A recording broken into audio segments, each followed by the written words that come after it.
சலாம் சஜாத்திர எல்லோரும் நலமாக இருக்கீங்களா? இன்றைக்கி நான் உங்களுக்கு செஞ்சு காட்ட போகிற டிஷ் முட்டைக்கோஸ் சொதிங்க. 10 நிமிஷத்தில் செஞ்சிடலாங்க.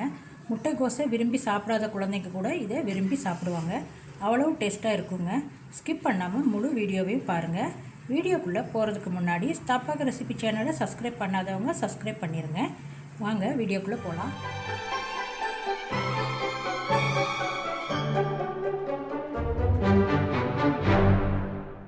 150 கிராம் அளவு முட்டைக்கோஸ் எடுத்து இந்த மாதிரி வெட்டி வச்சுக்கோங்க. ரொம்ப பொடிசாக வெட்டக்கூடாதுங்க. இந்த சைஸில் வெட்டி வச்சுக்கணும். 10 சின்ன வெங்காயம் கட் பண்ணி வச்சுக்கோங்க.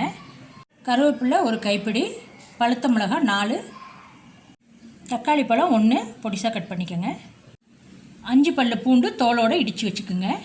கடுகு உளுந்து 1 டீஸ்பூன், வெந்தயம் அரை டீஸ்பூன், 1/4 டீஸ்பூன் மஞ்சத்தூள், தேங்காய் பால். இது ரெண்டுமே தேங்காய் பால் தாங்க. இது ஒரு தேங்காய் முழு தேங்காவை நல்லா மிக்சியில் நான் அரைச்சி திக்காக ஒரு 3 டம்ளர் அளவுக்கு பால் எடுத்திருக்கேங்க.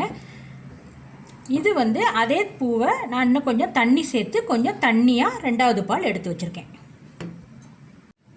2 டேபிள் ஸ்பூன் எண்ணெய், தேவைக்கேற்ப உப்பு.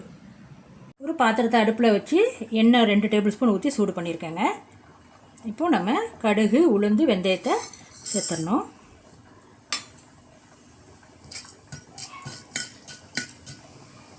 இது பொன்னிறமாக பொரிஞ்சோன்னே பூண்டு நம்ம சேர்க்கணுங்க.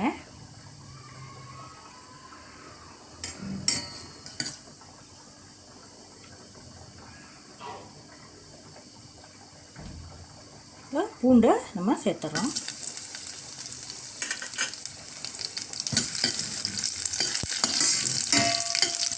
பொரிஞ்சிருச்சுங்க. இப்போ வெங்காயத்தை சேர்த்துருங்க.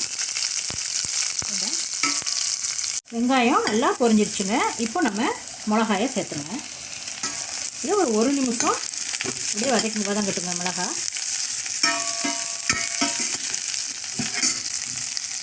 1 நிமிஷம் ஆயிடுச்சுங்க. இப்போ தக்காளி பழத்தை சேர்த்துருங்க. இது ஒரு 1 நிமிஷம் வதங்கணுங்க.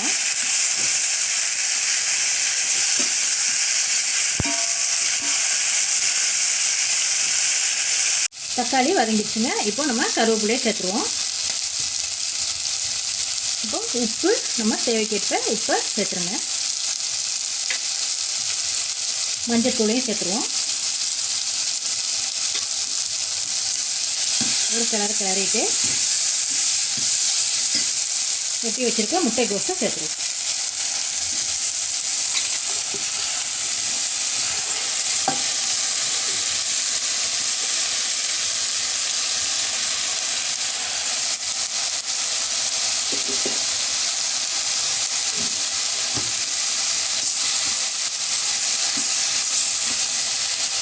ஒரு 5 நிமிஷம் வேக விடுங்க. முட்டைக்கோஸ் 5 நிமிஷம் வதங்கிடுச்சுங்க. இப்போ நம்ம 2வது எடுத்து வச்சுருந்தோம் இல்லையா, அந்த பாலை சேர்த்துருங்க.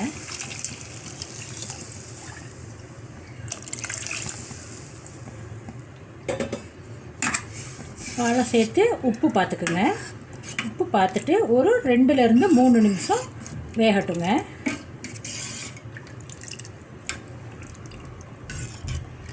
முட்டைக்கோஸ் நல்லா வெந்து 3 நிமிஷம் நல்லா கொதிச்சிருச்சுங்க. இப்போ நம்ம பால் எடுத்து வச்சுருக்கோம் இல்லையா, அதை சேர்க்குறோம்.